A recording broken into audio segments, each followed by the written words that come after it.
The Fantastic Four, one of comics' favorite superhero families. They initially were created as Marvel's response to DC's Justice League of America, but old Stan Lee changed the game up a little bit. There were no superhero identities, pretty much no secrets at all. They lived in the spotlight and were basically heroes and celebrities. At one point, the Fantastic Four issues were one of Marvel's highest selling books and beloved by most readers. But when it came to the movies, not so much. But for the most part, a lot of people were really excited to see this first Fantastic Four movie at the time. To put it into perspective, it actually had a bigger opening weekend than Batman Begins. Batman Begins had a $48.7 million opening, while the Fantastic Four had a $56.1 million opening. But by the end of the year, Batman Begins ended up grossing about $50 million more than the Fantastic Four did. Which means the initial excitement for the movie must have lost steam after its release, but why?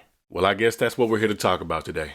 What's going on, y'all? It's your boy Eddie Knight. Welcome back to Nerdy Before It Was Cool, where we nerd out about TV and film, especially ones based on comic book characters. Excuse the MTV tank top, all my superhero t-shirts are dirty, and to be honest, I was feeling a little swole today, so here we are. This is episode 3 of a series I like to call Is It Really That Bad?, where we go over films that were bombed by critics and try to determine that very question. Sometimes we end up thinking that they weren't that bad and the critics were a little bit too harsh, and other times we may end up on par with what the critics were saying about the film. In the case of the Fantastic Four, well, let's get into the good stuff first. As far as the good stuff goes, I actually don't hate the overall theme or plot of the movie. I don't think it was executed in the most interesting or entertaining way, which we'll get to when we get to the bad stuff, but the story itself was not a bad one. Essentially, it's about a group of people who are very different and very flawed, coming together for what seems to be a very exciting and lucrative opportunity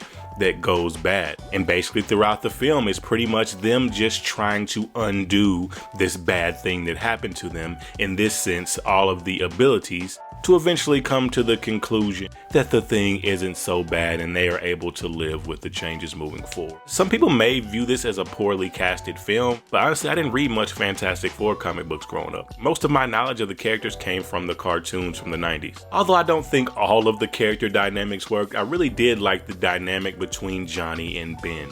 Chris Evans' character was basically just the foil to him just being like that annoying little brother. And honestly, it seemed like most of their scenes were pretty improvised, and I thought that was really cool. And they had a lot of pretty interesting bits and funny moments. To be honest, Michael Chiklis was the heart and soul of this film. He carried this film. He needs free chiropractic care for the rest of his life because he really put this movie on his back. My back! Oh, my back!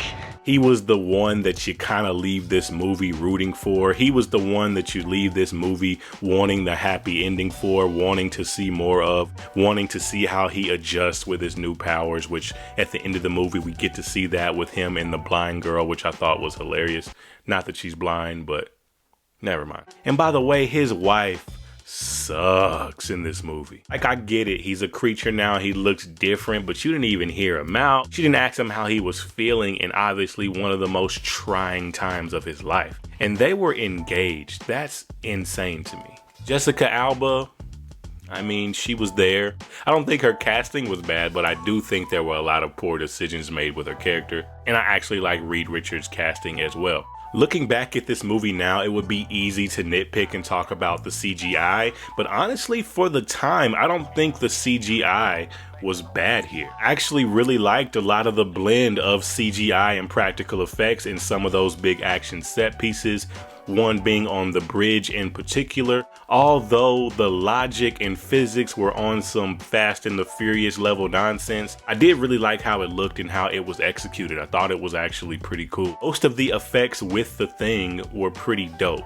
I thought most of the effects aged pretty well for a movie that was in 2005. I mean, Blade Trinity came out less than a year before, and we saw the CGI on that film. And watching this movie just really makes me miss practical effects and actual costumes. I know it takes so much longer, but man, I just really miss it. But yeah, that pretty much does it for the good section of this video. Now let's get into the not so good stuff. First, we gotta address the real elephant in the room in this film, man.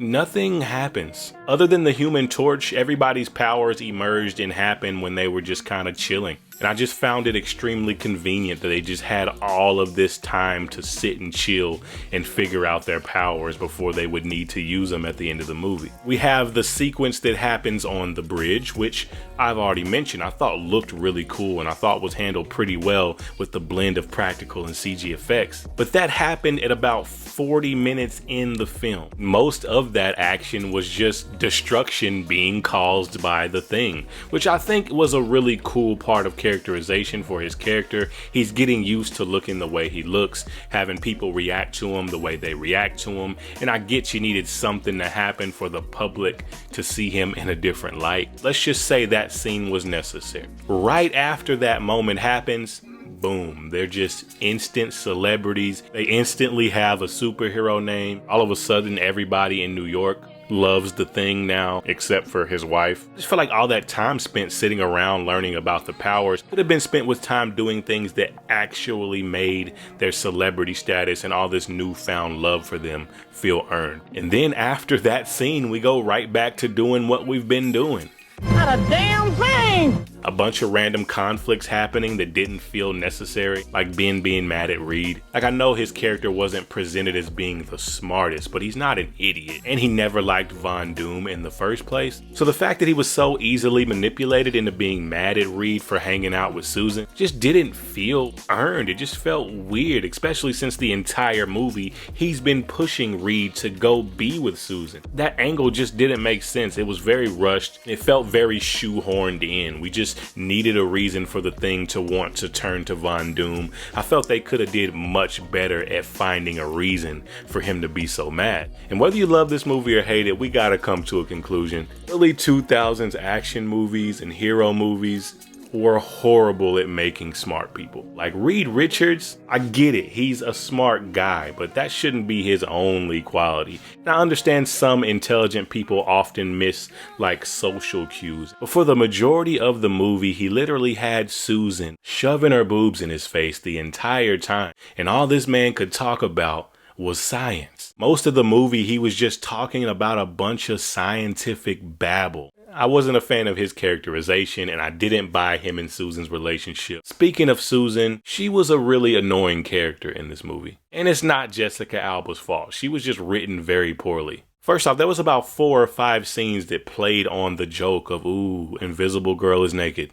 There was that dumb scene when they were on the bridge and she starts stripping so she can go invisible and sneak past the cops. All of a sudden, her invisibility just so happens to stop working as soon as she gets down to her underwear. We get it, it's Jessica Alba, she's got a nice body, but come on. The Human Torch was just the typical early 2000s stereotype cool guy, just doing way too much. And there's no way a dude that reckless, that impulsive, and that carefree is getting into MIT, let alone NASA. And don't get me started on Dr. Doom. Dr. Doom's characterization was typical, like, peak early 2000s superhero movie garbage. The old bad guy for bad guy's sake type of character, evil for evil's sake, power hungry for power's sake, no real motivation other than the fact that he was dating a girl that he knew wasn't over her ex-husband. Them failing the mission added a little flame to the fire, but being jealous of another guy getting a girl is probably one of the weakest motivations for a villain. Final thoughts on this movie: it did some cool things from a director standpoint, but from a writing standpoint, it was just extremely poorly written.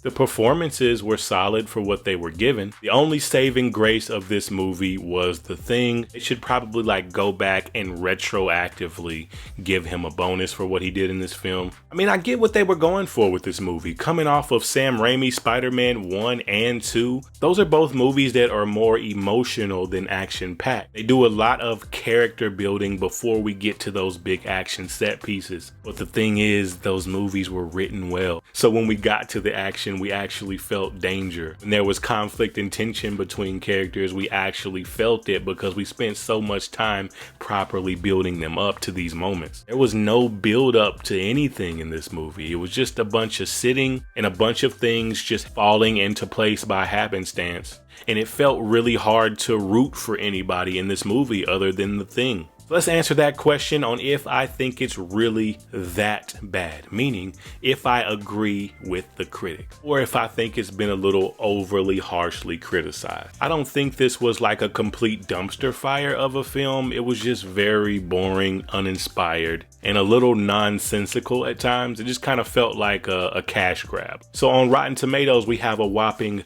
28% from the critics and a 45% from the audience. There's some people who were trying to explain to me how Rotten Tomatoes works.